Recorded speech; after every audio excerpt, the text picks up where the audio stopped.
nongeye kubasuhuza kandi bifuriza kugira ibihe byiza inshuti bakunze ba Ibendera TV izere komeze neza kandi mukomeje kugubwa neza mukomeze rero kugira ijoro ryiza ariko kandi mbere yo kwinjira mu buriri ni bugiye kuruhuka dore amasaha yanagiye unyemerere mbanze ngugeze amakuru uko byirwe uko byifashe amasaha ariko kandi nuko biraye nitwa Mukadorero ninjiye muri studio za Ibendera TV y'amasaha ni munyemerere mbabwire ko aya makuru twinjiyemo kuri aya masaha agiye kwitsa no kwibanda ku ngingo z'ingenzi zikurikira muri aya makuru uraza kunyemerera nze kukubwira ko amaraso yongeye kumeneka ari menshi mushaki drone za FARDC zateye ibitero cyase zagabye ibitero mu isoko ryari ryuzuye abantu hishwe abasivile benshi ndakubwiza ukuri imirambo ni myinshi z'inzirakarengane turaza kubinyarukiraho tubirebere hamwe abarwanyi b'umutwe wa 23 bongeye gukaza ibirindiro byabo muri Kivu y'Amajyepfo. FARDC iravuga ko nyuma y'uko bamaze gukaza ibirindiro byabo ngo agace ka Bunyakiri na Warikare bishobora guterwa isaha iyariyo yose. Gitega ni Bujumbura mu Burundi hari mu kaga gakomeye cyane imfungwa zatangiye gutabaza izo mfungwa ziravuga ko zishobora gupfa isaha iyariyo yose. FARDC yishe abarwanyi bagera kuri 6 ba ADF ni byabereye hehe turaza kurebera hamwe ni operation bivuga ko zakozwe uyu munsi ariko ngo zari operation zikomeye cyane abarwanyi ba ADF kandi bongeye kumena amaraso ahitwa Imambasa abasivile bagera kuri 3 abishwe urwo gashinyaguro ahitwa Ibiakato muri Kivu y'Amajyepfo imirwano ikomeye yongeye kwaduka misozi miremire ya Minembwe turaza kurebera hamwe aya makuru yaramutse yirirwa avugwa ariko kuri uyu mugoroba byifashe gute ibi turaza kubyinjiramo ku buryo burambuye hamwe na mishiti bakunzi bacu muri aya makuru turaza kwerekeza mu mubano w'u Rwanda na Mozambique kugeza ubu byifashe gute ndakubwira ko Perezida Kagame w'u Rwanda yagiranye ibiganiro na Daniel Chapo ni Perezida wa Mozambique turaza kurebera hamwe ibyavuye muri ibiganiro by'abakuru b'ibihugu bombi inshuti bakunzi ba Ibendera TV ndongeye kubaha ikaze mwese nge nitwa Mukada hani ku Ibendera TV niba bamaze kuhagera ubwo like yawe ndayikeneye unerekere like uraza kuba ukoze cyane niba ari bwo bwa mbere ugeze ku Ibendera TV ngore subscribe uraza kuba ukoze cyane nako biri budutwara umwanya munini rero ahubwo ni munyemerere ibintu tubigenze gutya mu gihe nawe ufata umwanya wo gutereka like umushya utereka subscribe ubundi mukanya gato cyane ngaruke duhite twinjira muri aya makuru ku buryo burambuye. Kimwe mu bintu byibasiye isi muri iki gihe harimo urubyiruko rwabatswe n'ibiyobyabwenge indwara zidakira zibasiye abantu ndetse n'amakimbirane yo mu miryango. Hari uwaje nk'igisubizo kuri ibyo byose byavuzwe haruguru. Ninde akora iki akorera he? Yitwa Muganga Nzito akorera mu karere ka Nyamasheke ariko aho waboherereye hose ku isi akugezaho imiti. Icyo ugomba gukora ni ukumuhamagara mukivuganira niba uri muri diaspora wigira ikibazo wowe muhamagare gusa muvugane aguhe inama z'ubuzima kandi aguhe n'imiti muravugana ku buryo umuti uri bukugereho ukavurwa kandi ugakira. Ni muganga gakondo w'inzobere mu kuvura akoresheje ibimera afite umuti aguha wari warabaswe n'itabi ugahiturire burundu kandi urabizi ko itabi ishobora kukwica. Hatanga umuti ku bakobwa babuze imihango n'abajya mu mihango ntikame. Avura amarozi y'amahuherano amategano ndetse n'amatamikano. Hatanga umuti w'uruhereko avura karande n'inyatsi nyabingi n'imitsiriko. Hatanga umuti wongera akanyabugabo ndetse akanatanga umuti wongera amavangingo ku bagore. Hatanga umuti wa diabete uw'umwijima wa hepatite A na hepatite B. Hatanga umuti ku bafite umubyibuho ukabije ndetse n'abananutse cyane. Hatanga umuti ku bafite ibiro byinshi bashaka kubigabanya ndetse n'abafite ibiro bike bashaka kongera ibiro. Hatanga umuti n'ubujyanama ku bafite amakimbirane yo mu miryango. Agufasha kugarura ibyawe byibwe akanaguha ubujyanama butuma ubana n'abandi neza mu kazi ndetse no kugira igikundiro mu nshuti zawe. Umwihariko kuri uyu muganga nuko igihugu cyose wabuherereyemo ku isi akugezaho umuti. Ushobora kwibaza uti umuganga ushobora gukura ubuzima bwawe mu kaga akakugarura umugore wawe wagutaye ntabwo ahenda. Igisubizo ni oya. Ugereranyije umuti aguha n'amafaranga make y'umuha ntaho bihuriye. Kuva aka kanya ugiye kwicuza impamvu wowe n'inshuti zawe mutamenye uyu muganga mbere. hamagara iyo nimero, namara kukuvura urahita wicuza impamvu utamumenye mbere. Ushobora kumuhamagara kuri call isanzwe cyangwa kuri WhatsApp, aboneka amasaha 24 kuri 24. Muganga Nzito, igisubizo ku buzima bwawe n'ubw'inshuti zawe. Alright, ese wari uzi yuko itabi rishobora kukwica? Hari umuganga ushobora kuvura inyatsi, n'umuganga ushobora kuvura cyangwa se ushobora kugufasha mu gihe wugarijwe n'ibibazo by'abarozi, amarozi y'amategano n'ibitamikano byose uyu arebaho. Muhamagara rero niba mukeneye kuri nimero ikurikira, nakamenyetso ko guteranya 250 wibuke kumubwira ko amakuru wa yamenye hano ku Ibendera TV kugira ngo promosiyo bagenera abamenya amakuru baturutse ku Ibendera TV nigucike. Nitwa Mukada, twinjiye makuru rero ku buryo burambuye hano ku Ibendera TV. Birumvikana n'amakuru agezweho kuri aya masaha, ariko mbibutse niba amaze kugera hano nkorerera kuraza kuba ugize neza. Niba ari bwo bwa mbere unkorere subscribe uraza kuba ukoze cyane. Reka twihuse rero twinjire muri aya makuru kandi twinjirire muri iyi nkuru. Amaraso y'inzirakarengane yongeye kumeneka ku bwinshi ahitwa Imushaki. Drone za FARDC zateye ibisasu mu isoko ryari ryuzuye abantu, hakaba hishwe abasivile benshi cyane. Imirambo ni myinshi, abaturage uburakari ni bwose. Binjiye mu mihanda rero, abaturage bakaba barimo kwigaragambya bijyanye n'ibi bitero bya drone zagabwe ahangaha. Aba baturage baravuga ati no au bombardement avec des drones de Tshisekedi. Nago tuzishaka, twamaganye ibitero bya drone zo ku ruhande rwa leta ya Tshisekedi. Amakuru aravuga yuko ubwo banagahinda byongeye gukwira muri teritwari ya Masisi nyuma yuko isoko rikuru ryo mu gace ka Mushaki ryagabwe ibitero bya drone byahitanye abantu benshi, abandi bagakomereka bikomeye. Ibintu Alliance Fleuve Congo 23 yahise yita itsemba ry'abasivile. Amakuru yatangajwe agera ku Ibendera TV aravuga ko ibi bitero byabaye aho n'ubundi ngo drone bivuga ko zaba ari za FARDC zakubise hasi mu isoko rya Mushaki ryari ririmo abaturage benshi cyane. Ibi rero bikaba byafashe intera yo ku rwego rwo hejuru nk'uko amakuru abivuga. Abantu benshi ngo bakaba bahasize ubuzima, abandi barenga 60 ngo bakomeretse bikomeye cyane. Abaturage bavuga ko nyuma y'iturika rikomeye ryabereye muri iri soko, abantu batatanye biruka, amaduka agahita afungwa mu buryo bwihuse ndetse ibikorwa by'ubucuruzi bigahagarara. Bamwe mu baturage baravuga ko iki ari kimwe mu bitero bikomeye byabaye muri aka gace muri aya mezi yose. Hari amakuru avuga ko iki gitero cyari kigamije uwitwa Brigadier General Justin Gacheri Musanga, avugwa nk'umwe mu bayobozi bakomeye ba Alliance Fleuve Congo 23, ariko ibi bikaba bitaje kubahira abari bateguye iyi misiyo. Umuhuzabikorwa wa politiki wa Alliance Fleuve Congo 23 Bwana Corneille Nangaa akomeje kwamagana ibi bitero byo ku ruhande rwa leta ya Congo, akavuga yuko abarwanya ba Alliance Fleuve Congo 23 ibi batazakomeza kubyihanganira.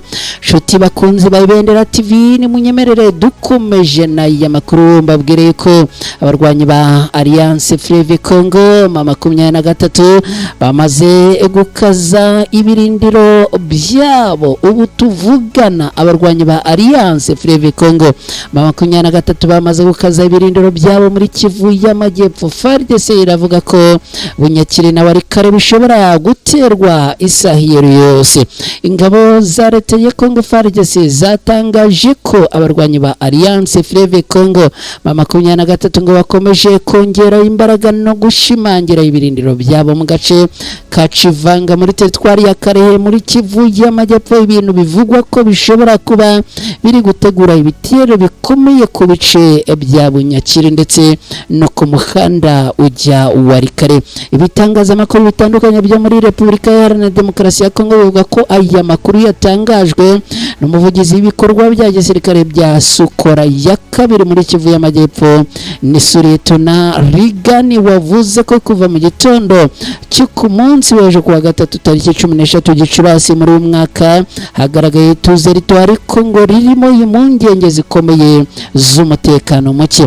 Uyu musirikare yavuze ko Alliance Fleuve Congo M23 ikomeje kohereza abarwanyi benshi n'ibikoresho bya gisirikare byinshi muri Chivanga, aho ngo abari gushaka gufungura inzira zibafasha kugera i Bunyakiri no kwerekeza mu muhanda wa Warikare hafatwa nk'agace k'ingenzi mu bikorwa bya gisirikare byo muri Kivu. FARDC ikomeza ivuga ko hari n'indi migambi y'ibitero iri gutegurwa mu bice bitandukanye bya Kivu y'Amajyepfo nkuko Suretona Rigani yabitangaje ngo hafi ya Kamanyora hari inzira zimwe zafunzwe ndetse ngo hari amakuru y'ingendo zidasanzwe z'abarwanyi ba Alliance Fleuve Congo M23 mu misozi yegereye Uvira na Kajiba. Yagize ati muri Kamanyora bafunze umuhanda ujya ku misozi ya Uvira,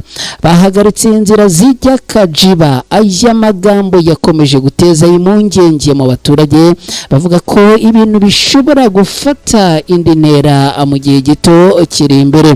Ku bijyanye na Tokota, FARDC yavuze ko aka gace kagumye kuba nk'agace katagira uruhande rukagenzura neza hagati y'ingabo za leta ya Kongo n'abarwanyi ba Alliance Fleuve Congo M23. Ubuyobozi bwa gisirikare buvuga ko ingabo za leta ziyifite ibirindiro byazo ku ruhande rwa Ruvungi kandi ko zikomeje gukurikiranira hafi ibikorwa by'abarwanyi ba Alliance Fleuve Congo M23. Aya makuru rero akaba aje mu gihe imirwano hagati ya FARDC na Alliance Fleuve Congo M23 ikomeje gufata indi ntera mu ntara za Kivu y'Amajyaruguru na Kivu y'Amajyepfo.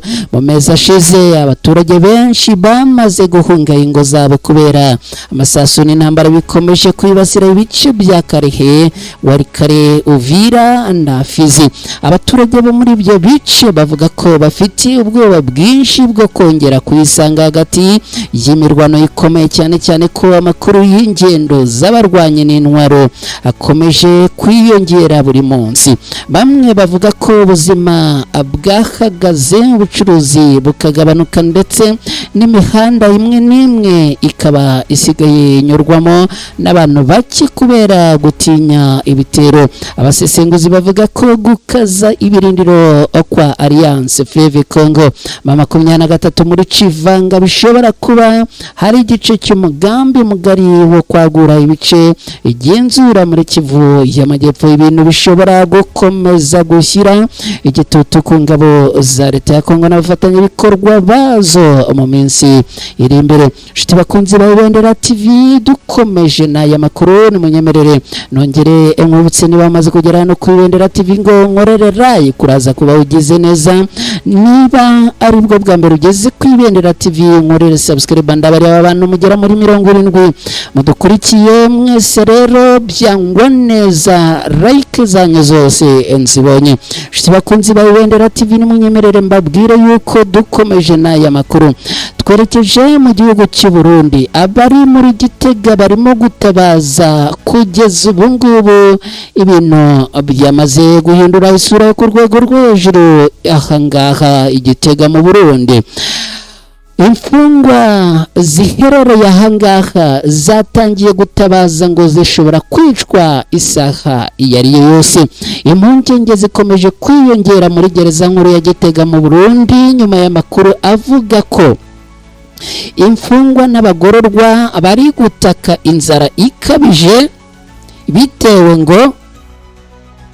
bitewe n'ibibazo bitandukanye nibura rikomeye ry'ibiribwa rimaze iminsi rivugwa muri gereza nk'uko byatangajwe n'urubuga SOS Media Burundi. Abafungiye muri iyi gereza bavuga ko bamaze igihe bahabwa amafunguro make cyane, rimwe na rimwe bakamarana iminsi badafite ibyo kurya bihagije.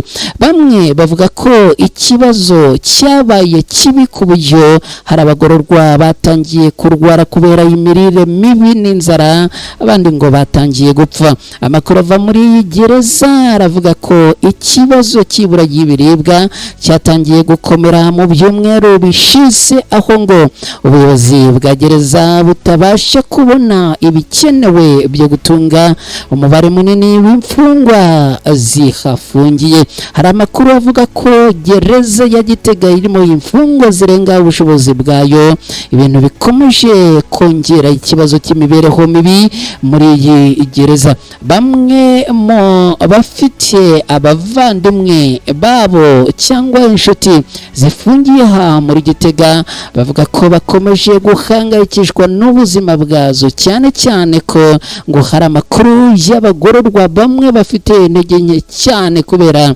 kubura ibiribwa bihagije, ndetse ngo hari amakuru yuko haba hari bamwe bamaze gutakaza ubuzima biturutse kuri iki kibazo. Hari n'abavuga ko imiryango isigaye isabwa kujya yohereza ibyo kurya kenshi kugira ngo ababo badapfa bishwe n'inzara. Ibi bibaye mu gihe imiryango iharanira uburenganzira bwa muntu ikomeje kugaragaza impungenge ku mibereho yo muri za gereza zo mu Burundi, aho hakunze kuvugwa ikibazo cy'ubucucike, ibura ry'imiti ndetse n'imibereho mibi y'imfungwa. Kugeza ubu ubuyobozi bw'u Burundi ntiburagira icyo butangaza ku mugaragaro kuri aya makuru y'inzara muri gereza ya Gitega. Gusa amakuru akomeje gutangwa n'abari hafi y'iyo gereza aravuga ko ibintu bikomeje kuzamba kandi ko hakenewe ubutabazi bwihuse kugira ngo hirindwe ibibazo bikomeye bishobora guterwa n'iyo nzara, aho bivugwa ko bamwe mu baturage ngo batangiye gutakaza ubuzima bwabo, abandi kandi nabo ngo bashobora kwicwa isaha iyo ari yose bagapfa rero bazize aka kaga gakomeye cyane. Bakunzi ba Ibendera TV mudukurikirana ku Ibendera TV, munyemerere dukubita tubangura twerekeze no muri iyi nkuru. Kugeza ubu tuvugana ndagira ngo nkubwire yuko ibintu bimaze guhindura isura yo ku rwego rwo hejuru. Abarwanyi ba FARDC barigamba ko bamaze kwivugana abarwanyi bagera kuri 6 bo mutwe wa ADF n'intwaro zabo zikaba zafatiwe muri operasiyo ikomeye yabaye muri Ituri. Ingabo za FARDC zatangaje ko zakoze operasiyo ikomeye cyane kuri uyu munsi, ni kuri wa kane tariki 14 Gicurasi muri uyu mwaka, ikabera muri teritwari ya Irumu mu ntara ya Ituri, aho bishe ngo abarwanyi ba ADF bagera kuri 6 ndetse ngo bakanigarurira intwaro 3 zari zifitwe n'aba barwanyi bo muri uyu mutwe w'iterabwoba. Amakuru ava mu nzego za gisirikare aravuga ko icyo gitero cyabereye mu gace ka Bandaviremba ni mu bwami bwa Warese Vongutu, aho abarwanyi ba ADF bivuga ko bari gutegura igico ku muhanda mukuru route nationale nimero 4 uhuza Ituri na Kivu y'Amajyaruguru. Nkuko amakuru ya mbere abivuga, uretse abarwanyi 6 bishwe, abandi benshi bakomerekeye muri iyo mirwano, bamwe barahunga basigaye inyuma. Ibikoresho bya gisirikare birimo imbunda 3 zahise zifatwa n'ingabo za FARDC. Abasirikare ba FARDC bavuga ko iki gikorwa cyaburijemo umugambi wa ADF wo kugaba ibitero ku bagenzi n'abacuruzi bakoresha umuhanda route nationale nimero 4, umuhanda ufite akamaro gakomeye mu buhahirane hagati ya Ituri na Kivu y'Amajyaruguru. amakuru avuga ko operasiyo yakozwe n'itsinda rya gisirikare rikorera muri brigade ya 213 yewe na Captain Claude. Iri tsinda rizwiho gukora ibikorwa byihuse byo guhiga no kurwanya imitwe yitwaje intwaro mu mashyamba no mu duce twinshi twugarijwe n'umutekano muke. Christophe Munyandero, umuhuzabikorwa wa APDF Irumu, yashimiye abarwanyi bo ku ruhande rwa leta ya Congo FARDC kuri iyo operasiyo bakoze, avuga ko ari ibikorwa bifatika, ariko kandi basaba yuko byakomeza kugira ngo uyu mutwe wa ADF n'ubundi urwanywe kandi uhashywe. Uyu muyobozi kandi yahamagariye guverineri wa Ituri kongera umubare w'abasirikare muri Irumu kugira ngo abaturage barindwe neza, cyane cyane ku muhanda wa route nationale nimero 4 ukomeje kuba intego y'ibitero by'abarwanyi ba ADF. Abaturage bo muri ako gace bavuga ko buri gihe ADF ishoboye guhungabanya umutekano kuri uwo muhanda ihita ibikora, ibiciro by'ibiribwa n'ibicuruzwa bigahita bisahurwa, ibindi bikazamuka kubera guhagarara ku buhahirane hagati ya Kivu y'Amajyaruguru na Ituri. Nubwo FARDC ikomeje gukora ibikorwa bya gisirikare, kenshi ikibazo cya ADF kiracyahangayikishije cyane abaturage bo muri Ituri no muri Kivu y'Amajyaruguru muri Repubulika Iharanira Demokarasi ya Kongo, nk'uko ibintu bikomeje kugaragara ahangaha. Gusa nibura abaturage bakaba bakomeje kwishimira ko bigaragara ko hari intera irimo gukorwa. Duhinduye ingingo kandi dukubita twihuta, nitwa Mukada hani ku Ibendera TV. Ndacyagusaba niba amaze kugera hano nkorere like, abantu mwese mudukurikiye mu nkorere like, hanyuma abadukurikiye ari ubwa mbere mu nkorere subscribe, muraza kuba mugize neza. Duhinduye ingingo, reka twerekeze kuri inkuru n'ubundi ivuga yuko abarwanyi ba ADF bongeye kumena amaraso Imambasa, aho abasivile bagera kuri 3 batakarije ubuzima Biakato.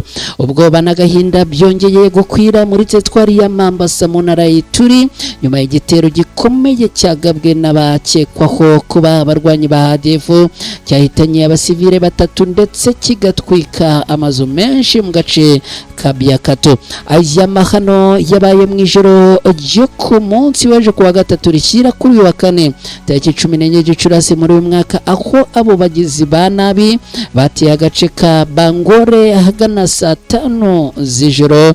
Nubwo abaturage bari bamaze amasaha menshi batangaye muruza ko hari ingendo zidasanzwe z'abantu bakekwa kuba ADF.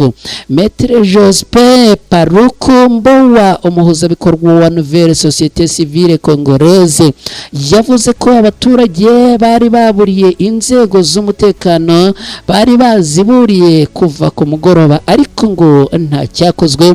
Ibintu byatumye abaturage bongera kwibasirwa n'igitero gikomeye.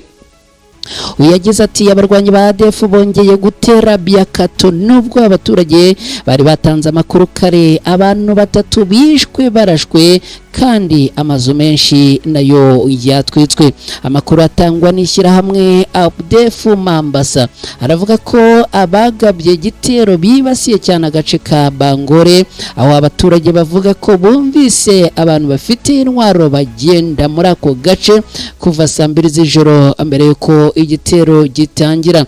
Kugeza ubu rero ibintu bikaba bikomeje gufata isura yindi muri ibi bice. Iki gitero cyateje ubwoba bukomeye mu baturage bo muri Biakato, aho benshi bavuga ko batangiye kubura icyizere ku nzego z'umutekano kubera uburyo ibitero bya ADF bikomeza kuba kenshi, kandi abaturage bagatanga amakuru mbere y'igihe ariko ntibigire icyo bitanga nk'igisubizo. Bamwe mu bagize societe civile basabye ko hakorwa iperereza ryigenga kugira ngo hamenyekane impamvu ibitero bikomeza kuba, kandi abaturage baba baratanze amakuru kare ariko kandi ntihagire igikorwa. Aya mahano yabaye ku munsi umwe gusa ingabo za MONUSCO zinjiye muri Mambasa, ibintu byatumye abaturage benshi bibaza impamvu umutekano ukomeje kuzamba kandi hari ingabo mpuzamahanga za MONUSCO ndetse n'iza FARDC ziri muri aka karere. Abaturage bavuga ko kuva igitero giheruka muri Biakato ku itariki 7 Gicurasi muri uyu mwaka nta bikorwa bikomeye byo guhiga ADF byigeze bikorwa mu mashyamba abakekwamo ibintu. Bamwe bavuga ko biha uyu mutwe umwanya wo kwisuganya no kongera kugaba ibitero bikomeye cyane. Shuti bakunzi ba Ibendera TV, ni munyemerere twerekeze muri Kivu y'Amajyepfo muri Repubulika Iharanira Demokarasi ya Kongo mu Minembwe, turebere hamwe uko ibintu byifashe magingo ya. Ariko uraza kunyemerera mbanze nongere nkwibutse uko ibintu byiriwe ahangaha mu Minembwe. Imirwano ikaze iravugwa ahangaha mu Minembwe, mu misozi imiremire ya Minembwe. Ni imirwano bivugwa ko yatangiye mu gitondo cyo kuri uyu munsi hagati y'ingabo za Repubulika Iharanira Demokarasi ya Kongo FARDC n'abarwanyi ba Alliance Fleuve Congo 23. Ni imirwano yongeye kubera mu duce dutandukanye two muri Haut Plateau, ni mu ntara ya Kivu y'Amajyepfo, cyane cyane muri Karingi, Gakenke, Bidegu na Rugezi. Kugeza ubu amakuru aturuka ahangaha aravuga ko impande zombi zishinjanya kugaba ibitero bigamije guhungabanya umutekano w'abaturage hakoreshejwe intwaro ziremereye ndetse n'indege zitagira abapilote zizwi nka drone z'intambara, nk'uko byatangajwe no ku ruhande rwa Alliance Fleuve Congo 23. Bwana Lawrence Kanyuka, muvugizi wabo, avuga ko guhera saa 12 za mu gitondo ingabo za leta ya Kongo nabo bafatanyije bagabye ibitero simusiga ku duce dutuwe cyane two misozi ya Minembwe. Uyu muvugizi yavuga ko ibyo bitero byifashishije abasirikare bo ku butaka, imbunda ziremereye, drone zikoreshwa mu gutera ibisasu, indege za KT-6 ndetse n'indege z'intambara za Sukhoi 25. Uyu anashinja leta ya Kongo gukomeza ibikorwa bya gisirikare mu bice bitandukanye bya Kivu zombi. Avuga kandi ko hari drone zindi za CH4 nazo zongeye kugaba ibitero mu bice bya Masisi, Rucuru na Kare. Ku ruhande rwa Alliance Fleuve Congo 23 bavuga ko ibi batazakomeza kubyihanganira habe n'akana gatoya. Ni mu gihe abo ku ruhande rwa leta ya Kongo nabo bashinja abarwanyi ba Alliance Fleuve Congo 23 ngo kuba aribo bakomeje guhonyora agahenge. Mu mezi ashize uturere twa Minembwe, Masisi, Karehe na Rucuru twakomeje kuba mu duce twibasiwe n'umutekano muke muri uburasirazuba bwa Repubulika Iharanira Demokarasi ya Kongo, aho imitwe yitwaje intwaro ikomeje gutuma abaturage benshi bava mu byabo bagahunga. Ibintu bikomeje rero guteza umutekano mukeya aha muri ibi bice. Nshuti bakunzi ba Ibendera TV, ni munyemerere nongere mbibutse ko hano turi ku Ibendera TV. Niba wageze hano uze kunyemerera unkorere like, kuraza kuba ugize neza. Niba ari bwo bwa mbere ugeze hano nunkorera subscribe uraza kuba ukoze cyane mu by'ukuri. Nshuti bakunzi ba Ibendera TV, ni munyemerere twerekeze muri iyo nkuru rero. U Rwanda na Mozambique byifashe gute? Perezida Kagame w'u Rwanda yagiranye ibiganiro na Daniel Chapo, ni perezida wa Mozambique. Perezida Kagame yakiriye perezida wa Mozambique Daniel Chapo baganira ku nzego z'ubufatanye zirimo ubutwererane mu by'umutekano, ubucuruzi n'ishoramari. Perezida Daniel Chapo wa Mozambique ari mu Rwanda aho yitabiriye inama ya 13 ya Africa CEO Forum igomba Rwanda ni inama igomba kumara iminsi ibiri, aho yatangiye uyu munsi ikazarangira ku munsi w'ejo, ikaba iri kubera i Kigali mu Rwanda. Itangazo ryashyizwe hanze n'ibiro by'umukuru w'igihugu Village Urugwiro rigira riti: Perezida Kagame yakiriye Perezida wa Mozambique Daniel Chapo amuhaye ikaze mu Rwanda. Abakuru b'ibihugu bombi baganiriye ku nzego z'ubufatanye zirimo ubutwererane mu by'umutekano, ubucuruzi n'ishoramari. Mozambique n'u Rwanda bifatanya mu guteza imbere urwego rw'ubucuruzi n'ubukungu, umutekano, ubuhinzi, inganda n'ishoramari.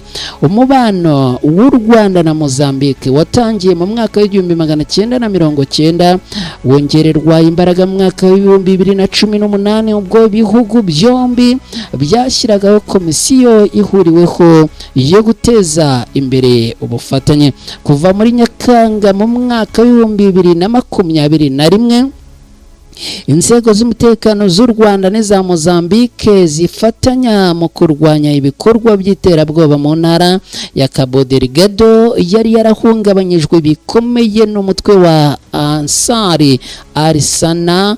Kuva inzego z'umutekano zatangira gukorera muri Cabo Delgado, zirukanye ibyihebe, zibikura mu birindiro bihoraho byari byarashinze mu turere dutandukanye, ibihungira mu mashyamba nako zirabasanga zirabirukana. Nyuma yo gutsinsura ibi byihebe, abaturage bari barahunze basubiye mu ngo zabo. Ibikorwa remezo birimo umuriro w'amashanyarazi birongera birakora. Muri Kanama mu mwaka ushize 2025 guverinoma y'u Rwanda n'iya Mozambique zavuguriye amasezerano y'ubufatanye mu ishoramari no kurwanya iterabwoba. Muri Gashyantare muri uyu mwaka turimo 2026 guverinoma y'u Rwanda yoherereje Mozambique inkunga ya toni 20 z'ibiribwa n'imiti igenewe gufasha abaturage bari barahuye n'imyuzure ikabasiga iheruheru. Kugeza ubu rero biravuga ko Rwanda na Mozambique bakomeje iby'ubufatanye mu bya gisirikare, ubuhahirane n'ibindi. Reka nongere rero dukurikiye ngo ushimire cyane wowe wabanye natwe muri aya makuru kuva dutangiye kugeza ubu twerekeje ku musozo. Ndagushimira cyane kandi wakoze. Hanyuma rero gahunda za Ibendera TV nazo zirakomeje. Reka twerekeze ku musozo, mwese mugire ijoro ryiza. Gahunda za Ibendera TV nazo zirakomeza. Njye nitwa Mukada. Bye, ciao ciao.